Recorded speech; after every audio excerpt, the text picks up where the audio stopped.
you know what? It's just like you said, like dark path, no dark path.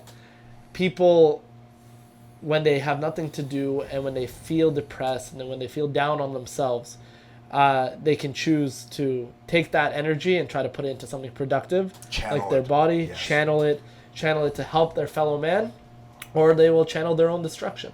100%, and it's gonna be one or the other. You can't stop the energy, all this negativity, all that depression. It's energy. It's not like lack of energy. Lack of energy is energy too. When you're going the dark path, this is the strongest end. Like you turn it around and put it into something productive, and you will never ever be sorry. You're never ever gonna go back to anything else, and it's just gonna grow. Exactly. Hi guys, welcome to the Mind, Body, and Spirit podcast. I'm your host Itai Aran, and on this podcast we discuss ways to develop ourselves in mind, body, and spirit with different guests specializing in different fields from all walks of life. Enjoy. Welcome to the Mind, Body, Spirit podcast. I'm joined today by Pasha. Pronounce your last name for us. Stroikov. Close enough. And today we are going to be talking about the sport of bodybuilding and Pasha's direct involvement in the sport as an athlete, as a coach, and any wisdom he can partake to us. And we're going to have a good conversation and learn a lot. I will learn a lot, the viewers will learn a lot, and maybe we'll teach you something too, Pash. Absolutely. I'm here to learn and teach, if I may. Oh, pretty humble. More than welcome. That's why you're here. That's why we're having you. And thank you for coming on. Sir. So tell us who you are and why you got into bodybuilding. Right. Originally, I became a personal trainer at the age of like 19 after failing the police foundation. But I met my first coach back then. And then slowly, I was always interested in bodybuilding. At 8 years old, I remember I saw Dorian Yates on the cover of the magazine, which was smuggled back into Kazakhstan. That's where I'm from, right? We were not allowed to have the foreign literature, so to speak. But I got the magazine anyways. And I was just always looking at how the human body can be developed. But I never thought I could ever be that until I met my coach many years later. So there we go, and that's how I started. Started working out a little bit in the gym.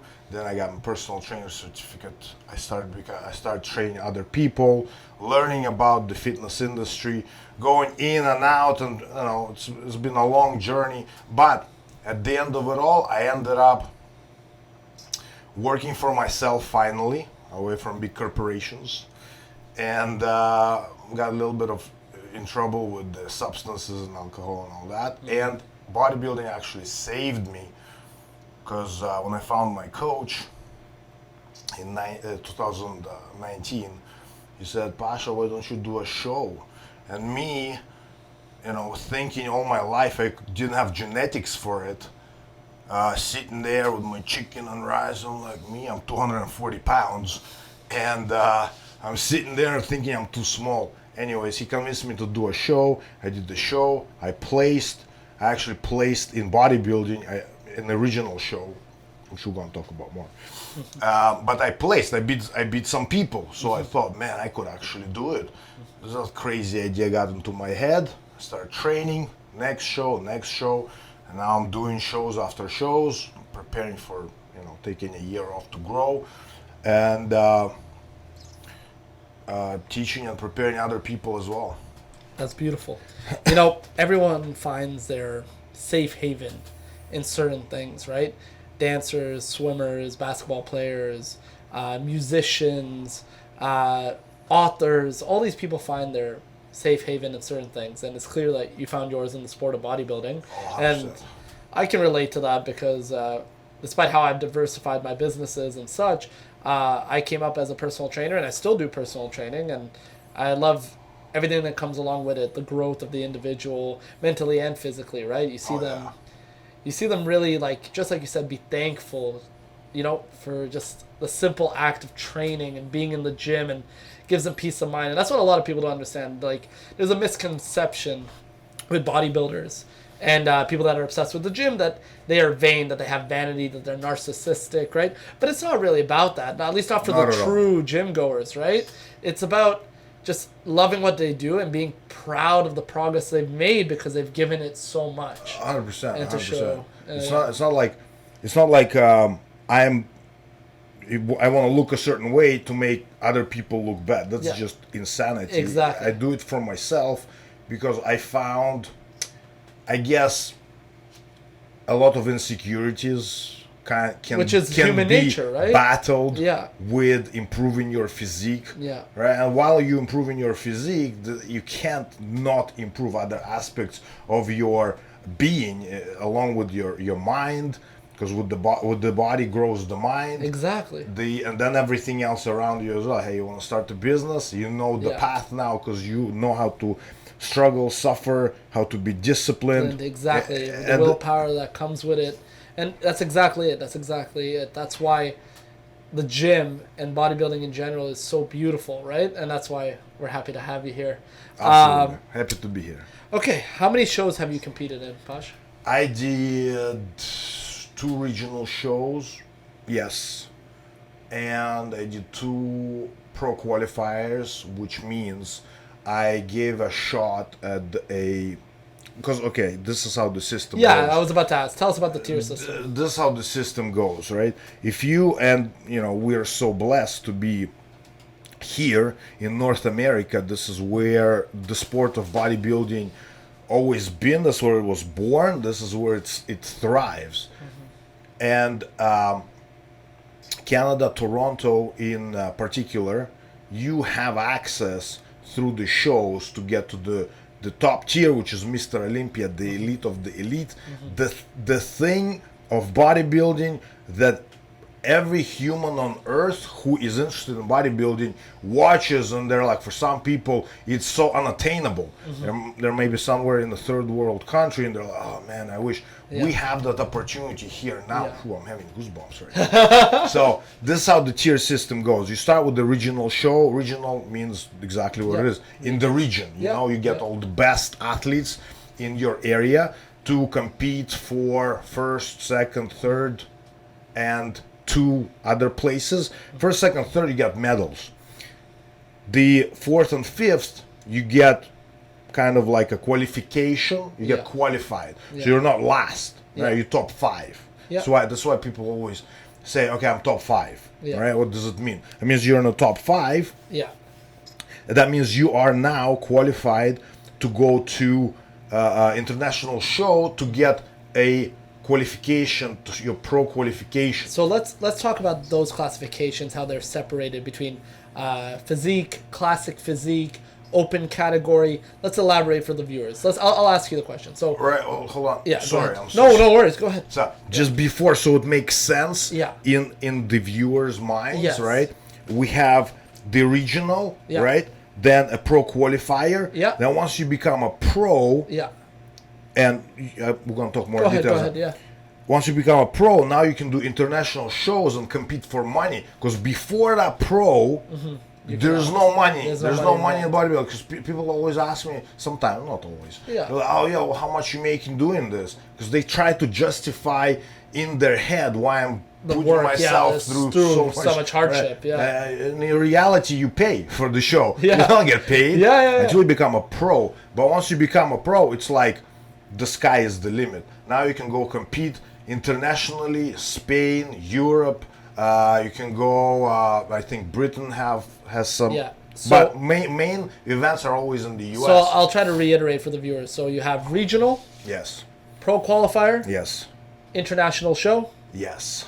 and then Mr. Universe, Mr. Olympia. Correct. Yes, and the Arnold Classic. And So the Arnold Classic. once you win a pro show, now you qualified for the big shows, which are Arnold Classic and Mr. Olympia. Okay, and you always have to be in any category. Like the regional show, you have to place top 5. To get your pro card, you have to be number 1 in your category or overall. Meaning, if you're competing in bodybuilding, we're gonna be talking about that next. So to summarize about that, it's not an easy task at all. It takes everything. Exactly, because I had that comment just the other day. somebody said, "Oh, if you're not ready, don't compete in the show," because there was like, sometimes you see people not in such a great shape on the show. It's original. Yeah. They're not gonna go further than that. Yeah. They gave maybe they just wanted to try, see if it's for them. And after the first show, that's why if any person ever thought about, viewers too, if you guys ever thought about competing, even like that crazy, even like a little bit, you should go do it, 100%. Yeah. Then you understand, oh my God, this is what I've been waiting for all my life. Or you're like, shit, that's not my thing. It's an experience everyone that but you cares about fitness should attempt if they've contemplated it at least once. Exactly. Let's keep going because we got a lot to do. Sorry, man. No, don't be sorry. You're so passionate about it. But if you never do it and you're 50 and you never done it, then this regret comes in like, fuck, I could have done it. You know what I mean? And that's probably like the worst. This is why I'm pursuing it right now. This is what passion is about. This is passionate Pasha. The passionate Pasha. To be passionate about something is not something that everyone experiences, right? People can say they're passionate about writing, they're passionate about working out. True passion is displayed by how you just spoke about that. You couldn't even settle because you had all that energy, right? Because you want everybody to know. You want everyone to know. Because some people are there suppressing it. They're right there right now. Because they don't believe, right? Yeah. So for everyone that is contemplating it, listen to that last 30 seconds and give it a try. Give it a shot. Pasha, I want to wrap up the tier system and the competition so everyone understands before we move on. Tell them about the categories. So as I understand it, it's physique, classic physique, open. Yes, there's bikini, there's this, there's that, but let's talk about the three main ones. Do I have it right? For the guys. For the guys, and then we'll go girls. All right, so for the guys, it's gonna be men's physique, which is like the beach boys, they're called, right? And classic physique is where you see all this beautiful posing, and they're all wearing black trunks, posing trunks. And then there is bodybuilding. Okay, and bodybuilding is where you see all those guys with some call it strings, right? But it's to show there's actually a purpose show the for the glutes strings. and show the quads fully, Exactly. Yeah. So and then they have different colors, right? Yeah. So if you see a big dude with like red, purple, whatever, is bodybuilding, right? Gotcha. And then equivalent of that for females. Yes. Female categories are now growing. Like female bodybuilding is exploding right now. I know. I went to watch one of my employees compete in bikini, and I think there were 120 contestants, and I think regional. That's crazy. Regional, and it was nuts. Like it went till midnight. They had to keep delaying it. We were there till freaking midnight, and by that point she thought she was like, I don't know what the right term for it is, but deflated a bit. Depleted. Flat. She was flat. That's what it was called, right? And she was very frustrated by that. Oh yeah, because she probably haven't had any water from the day before, thinking she's gonna step on stage at 6. Exactly. And it's just 6 hours later. Of course, you're gonna be so flat. And so it was a very frustrating situation. But sorry. So there's bikini. Bikini is equivalent of the beach boys. Okay. And then there's another kind of like a tier that weaves away from the bikini. Is called wellness, which is fitness bikini with big legs. Gotcha. Those girls these days love working out legs, and God bless them. Because it's a good show, you know, and they can develop some impressive legs. Those guys, those girls, sorry. Yeah, amazing. And then there is the last one, figure, which is more upper body, more cut. Yeah. And then there is fitness. Fitness is where they jump around, and then the last one is the bodybuilding. Women's bodybuilding has been through some struggles lately. It was on, then it was off, now it's on again. And imagine that if you're a bodybuilder girl, which is probably even more challenging than for a dude, and you build all that muscle, and now your category is completely annihilated. So they decided to bring it back. It was back, I think, last year, 2023. Yeah. There's a girl 2022 or 2021. There's a girl that works out in my gym, and she is like bodybuilder. She competes in bodybuilding, and the dedication she has for it is just phenomenal and so dialed in and so they're focused. That's what we're going to talk about later, about the sacrifice it takes to do this sport. Oh my God. Right? It is not for the light of heart, is it? No, absolutely not. Right. It's a crazy sport. All right. Let's go focus on you again. Tell us about how you prepare for your shows. The preparation for the show, didn't really change over the years. It's all the same thing. People try to mess around with the structure, but the best bodybuilders came out in the 90s, the biggest and the most conditioned. So whatever they're doing, yeah, Ronnie Coleman, the freakiest freak of nature. I don't think we'll ever see that one again. Do you have a good imitation of his lightweight, baby? Lightweight, yep. Lightweight. Yep. He's molded a generation with one sentence. Yeah, that's right. Lightweight, baby. Lightweight. So, man. So this is what I do. What they did in the 90s. You basically eat very clean. If you want to bulk up, it's chicken, rice, oats, eggs. You put size on with the carbohydrates. You're never gonna put as much size as with the carbs. I don't care what anybody said. This is how it is. This is how it's always been. It's how it's gonna be. And then when you preparing, and to be honest, putting the size on is the hard part. Yeah. Yeah, to constantly eat. Because everybody, everyone thinks cutting is the hardest part, right? Because it's most impressive. Yeah. Because people look at it, you're like, off-season type of looking guy, a little bit watery, a little bit body fat, and then you just have this transformation. Everybody's transformation. I love those, by the way, too. That's why I do this. Yeah. So, and then you put enough size or not, and if you're committed to a certain show, you 3 months out, now you're starting to dial in, what's called dial in. You start cutting your carbs. There's 100 different ways you can do that. 100%. I've trained bodybuilders before, not in pro competitions, but in regional shows. And the same thing, when you're trying to cut, you're depleting the carbs, you're watching the water intake, you're upping the protein to try to maintain the muscle mass, right? Yes. And then when you're trying to put on size, you're, of course, like you said, carbs are going to do it better than anything, right? Yeah. You're upping the caloric intake, you're trying to keep the protein high, right? Trying to keep it clean, right? So they don't dirty bulk. Yes. And then there you go, right? Yeah, so the dirty bulking, man, is like a separate thing that frustrates me. I've tried that, and then I ended up cutting. So I had to cut so much body fat that I lost all the muscle. Listen, there's something to be said about preservatives and trans fats and all these things that come along with dirty bulking, right? There's a way it affects your metabolism. It's not, all these TikTokers and YouTubers trying to tell you, eat this healthy Big Mac. Yeah, and it's going to be, it's going to be good. Like, listen, the macronutrients are what the macronutrients are. Yes. But like we just said, right? Processed food will take a toll on the body in different ways. Oh, yeah. And we don't even know which kind of ways it's going to mess up. Yeah. Because they put so much stuff in for the wrong reasons. Yeah. For the taste, for the reverse the stomach irritation. Yeah. So, like, they put in stuff in which is so unhealthy, and they know it's so unhealthy. They put stuff that takes care of the symptoms of indigestion into the food as you eat it. So we had a doctor on the show last week, and he was talking about transient increase in inflammation in the body. And this inflammation in the body can lead to tons of health concerns, make you more prone to injury, right? Elevate your blood pressure, right? Yep. And these are the things you're talking about, right? These are the things that they put in there. Exactly. So it's our job to, if you're going to take on this sport, which is already hard on the body, you don't need to make it harder by dirty bulking. Absolutely. Let's keep it going. Tell me. We're going to go to the class, and everyone's going to be excited about this. Tell me your favorite active athletes in the sport of bodybuilding. Active athletes, okay. We talk about the mindset and just the kind of like the backstory and like the presence, I guess, is Nick Walker. Nick Walker. This guy, I watch him, and he's younger than me too. It's kind of weird to be inspired by the guys that are younger than me. Human experiences are always motivated by everyone, depending on what they've accomplished. Yeah, right?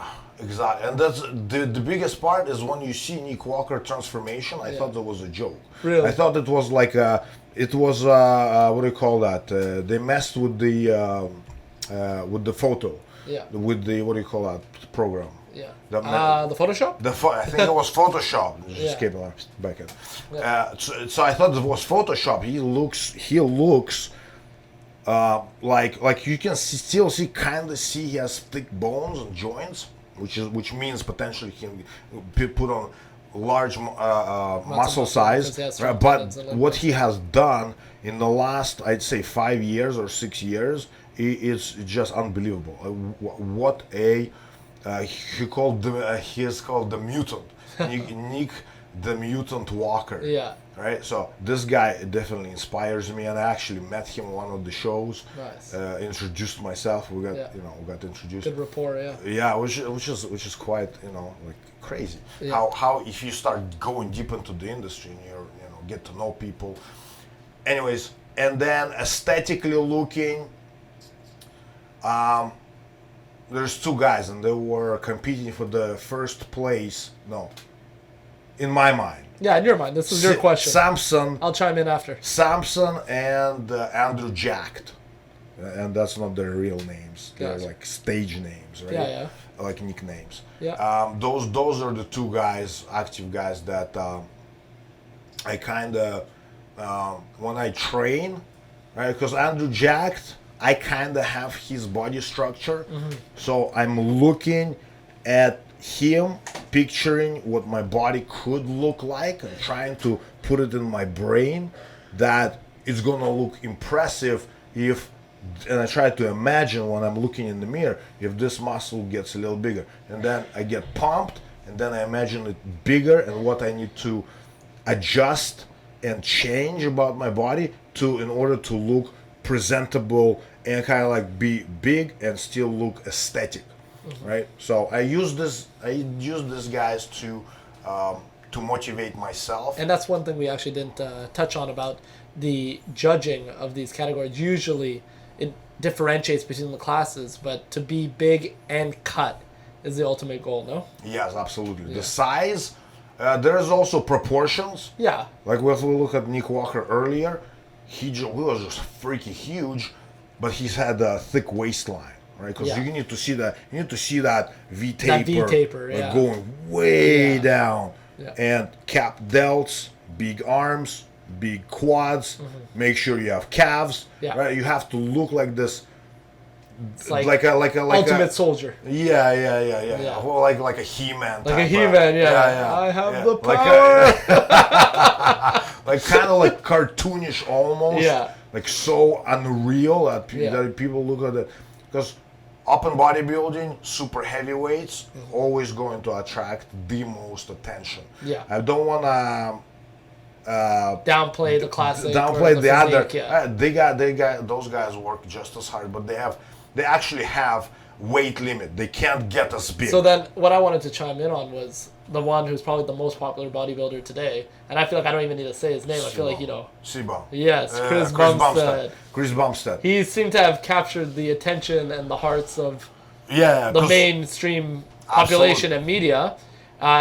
He strikingly resembles Arnold in the way he was able to capture attention from the public. Yeah. And he's so young too, this guy. I think, what is he, 30? Maybe? 29, No, 30? he's like 27. And he's 27, he was already 4-time Mr. Olympia. It's incredible. So 23, he won his first Mr. Olympia. Yeah. I'm aware of how physique. young he was, yeah. But here's the thing. In open bodybuilding, in super heavyweights, you can say, because as you put on excessive amount of size, you see what different genetics can be exploded. But you know what's interesting to me is that like the super heavyweight like Ronnie Coleman captured the attention of the masses. Yes.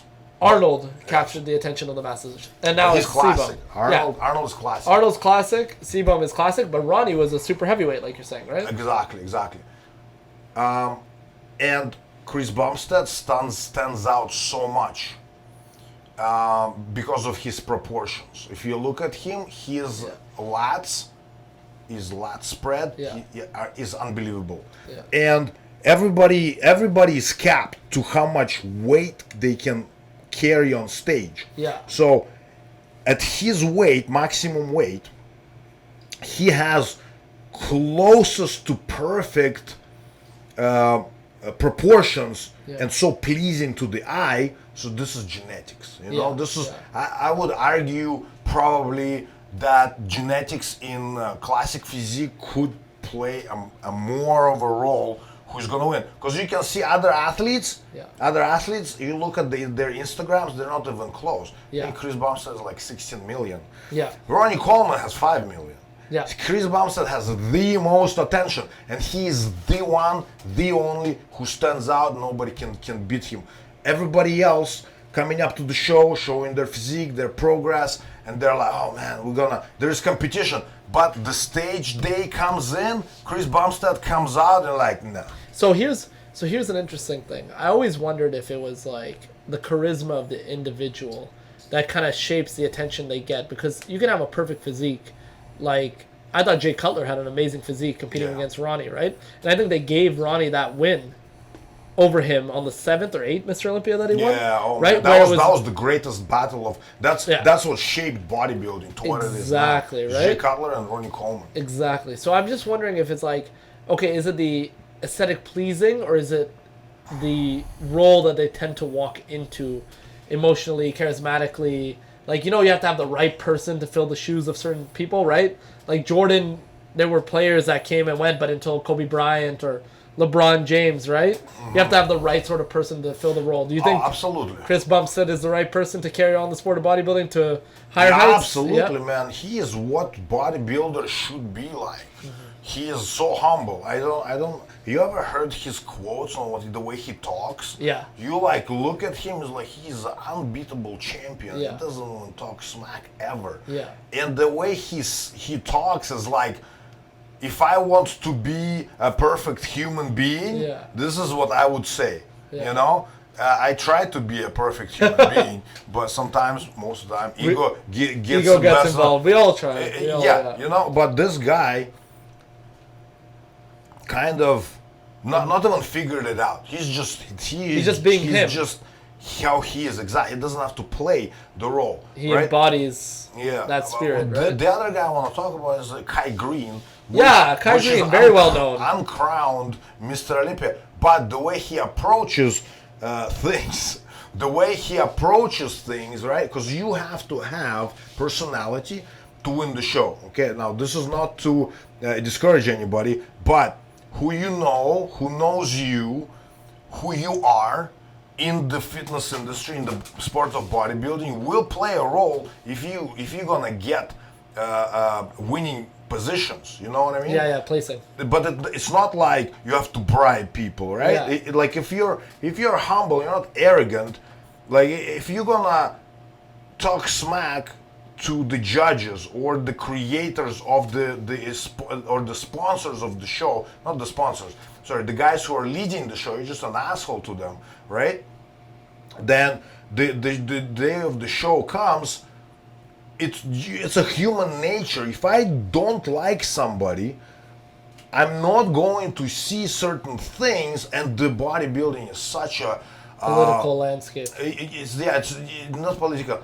It's such a how does this physique looks to me as a judge? Subjective. It's extremely subjective. Yeah. Now it doesn't mean you have to be fake nice. Well, you have to come from the you can't go in there with arrogance. You can put a play on. That's a very good segue into what I want to talk about, actually.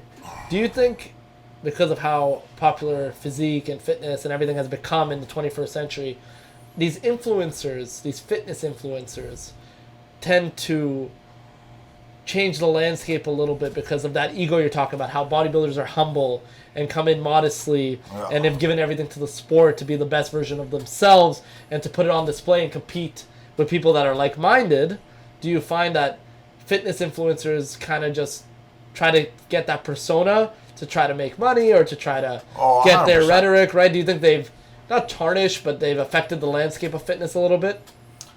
They affected the landscape of fitness, yes, meaning they brought more attention in. Yeah, so not necessarily bad. Exactly, attention is always good. Yeah. If somebody comes in and he's all fake and he's trying to start, a supplement thing or sell his merchandise. Yes, but he starts talking smack about this guy and then this guy, and then they start this whole shitstorm, you know what I mean? Yeah. And they try to get attention that way. It's all good for the sport. I love that, Pasha. I love that. I think that's the favorite thing I've heard so far this entire episode. Because you just proved, right? Attention's not necessarily bad, right? Yeah. Attention is attention. It's like Wolf of Wall Street. It's like, this guy's so cut up. Oh, they call me Wolf of Wall Street. Blah, blah, blah. It's like, and the wife goes to him and is like, you're in the New York Times. Yeah, look, It's not. Attention is attention. Yeah. Right. But is the guy going to, like, how they gonna look at you, and you're gonna be the bad? This is like WWF, you know what I mean? Oh, yeah, From they like, changed it to WWE. but It's Stone Cold, The Rock. Yeah. So they get to talk smack about it because that's what attracts the attention. Yeah. Right. So there are people who go into the sport because the past also plays a big role. You know, if you see somebody young and they are untainted by life, you want to cheer for that guy. Like, man, I want you to, because people like me. Because I went through, you know, I didn't go through the worst of the worst, but it was pretty bad. Yeah, you've gone through your own experiences that are challenging. Yeah. At some point, I was contemplating things, right? At some point, going to jail for me was like the way out. I'm like, yes, I'm 3 meals a day. Yeah. So, but yeah. And then you look at somebody who like Chris Bumstead, and you look at him, and you know that this guy still has so much human left in him, and the life didn't try to beat that out of him, that you want to, like, yes, keep going. You want to draw inspiration. Exactly. And that's what it means to be human. That's why a lot of these, not even just fitness influencers, but bodybuilders, athletes of all shapes and sizes, at the end of the day, that's what they're trying to do, right? They're trying to set a good example. They want to, whether they want to or not, they leave inspiration for the masses to draw 100%. From. Right? And then from my side, I can say I know so many guys, and I, you know, I don't want to say inspired, but there are guys who listen to me and they went into the full blast in when they're still young, into fitness, and they want to compete in bodybuilding. They're young now, but they're working towards it. That kind of steered them away,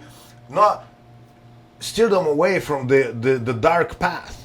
Right? I don't want to get too religious in here, but it is known there is the wrong path and then there is a good path. Right? Sport and bodybuilding is aligned with, for the lack of a better word, with the path of light. You know what I mean? With the right things that you can do in life. Right? It all starts with the sport. And this is why I'm so happy, and I'm so blessed to be part of this huge sport movement and fitness industry with its own flaws. But globally, it is probably one of the best things in humanity that we can have, is taking care of our body physically. Because if we can take care of ourselves physically, we can help other people. You can't help other people if you're like in medications and you're like sitting down, you're out of energy. You can help people when you're energetic, when you're fit, when you're like sober all the time. This is when you can help people. Exactly. A healthy body will equal a healthy mind. Bam. And you know what? It's just like you said, like dark path, no dark path. People, when they have nothing to do and when they feel depressed and then when they feel down on themselves, they can choose to take that energy and try to put it into something productive, like their body, channel it to help their fellow man, or they will channel their own destruction. 100%, and it's gonna be one or the other. You can't stop the energy, all this negativity, all that depression. It's energy. It's not like lack of energy. Lack of energy is energy too. When you're going the dark path, this is the strongest end. Like you turn it around and put it into something productive, and you will never ever be sorry. You're never ever gonna go back to anything else, and it's just gonna grow. Exactly. You are responsible, no matter how much you have family and friends around you are responsible for how you turn out. And bodybuilding is a way to channel that energy you just talked about and honestly become the best version of yourself so you can help others do the same. 100%. So I'm going to wrap up on that bodybuilding, despite its goods and its bads, as a whole, is an amazing sport, a beautiful sport. It's not for the light of heart. It is difficult. It does require a lot from you emotionally, mentally, physically, financially. Yeah. But at the end of it all, you're sitting here and do you love the sport of bodybuilding? Freaking love it. Every second of it. Every aspect of it. Then that's what we take away from this episode. Thank you, Pasha. Thank you for coming on the show. Thank you, brother.